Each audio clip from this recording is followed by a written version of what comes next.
বাংলাদেশ ক্রিকেটের অন্যতম নির্ভরযোগ্য সৈনিক মাহমুদুল্লাহ রিয়াদ এবার আন্তর্জাতিক ক্রিকেটকে বিদায় জানানোর পরিকল্পনা করছেন।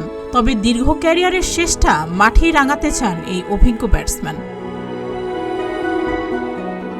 এদিকে বাংলাদেশ ক্রিকেট বোর্ডও চাচ্ছে মাহমুদুল্লাহর অবসরকে স্মরণীয় করে রাখতে। জানা গেছে, মুশফিকুর রহিমের মতো হঠাৎ করে অবসরের ঘোষণা না দিয়ে পরিকল্পিতভাবে বিদায়ের পথ খুঁজছেন মাহমুদুল্লাহ। বিবিসির একটি নির্ভরযোগ্য সূত্র থেকে জানা গেছে, মাহমুদুল্লাহ রিয়াদ আন্তর্জাতিক ক্রিকেট ছাড়ার সিদ্ধান্ত নিয়ে ফেলেছেন। তবে প্রশ্ন একটাই, কোন ম্যাচকে বিদায়ের মঞ্চ বানাবেন মাহমুদুল্লাহ?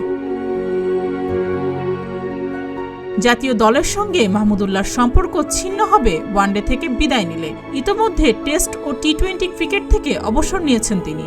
বিসিবি চায় মাহমুদুল্লাহকে মাঠ থেকে রাজকীয় বিদায় দিতে। এজন্য পাকিস্তানের বিপক্ষে একটি বিদায়ী ম্যাচ আয়োজনের কথাও ভাবা হচ্ছে। 2023 বিশ্বকাপেই মূলত নিজের সামর্থ্যে শেষ প্রদর্শনী করেছিলেন মাহমুদুল্লাহ। দক্ষিণ আফ্রিকার বিপক্ষে মুম্বাইয়ে দুর্দান্ত এক সেঞ্চুরিও উপহার দিয়েছিলেন। এরপর আফগানিস্তান ও ওয়েস্ট ইন্ডিজের বিপক্ষে টানা ভালো খেললেও জায়গা ধরে রাখা কঠিন হয়ে ওঠে মাহমুদুল্লাহর জন্য। 2 বছর আগেই মাহমুদুল্লাহ জানিয়েছিলেন অন্তত আরও 2 বছর খেলতে চান। সেই সময় এখন শেষ হয়েছে। জাতীয় দলে বড় কিছু করে দেখাতে না পারলেও বিপিএলে 2 বার শিরোপা জিতেছেন মাহমুদুল্লাহ। এখন মূল অপেক্ষা মাহমুদুল্লাহ রিয়াদের বিদায়ের আনুষ্ঠানিক ঘোষণা আর বোর্ডের পরিকল্পনার। ক্রিকেট প্রেমীরা অপেক্ষায় রয়েছেন বাংলাদেশ ক্রিকেটের নির্ভরযোগ্য সৈনিকের সত্যিকারের এক রাজকীয় বিদায়ের।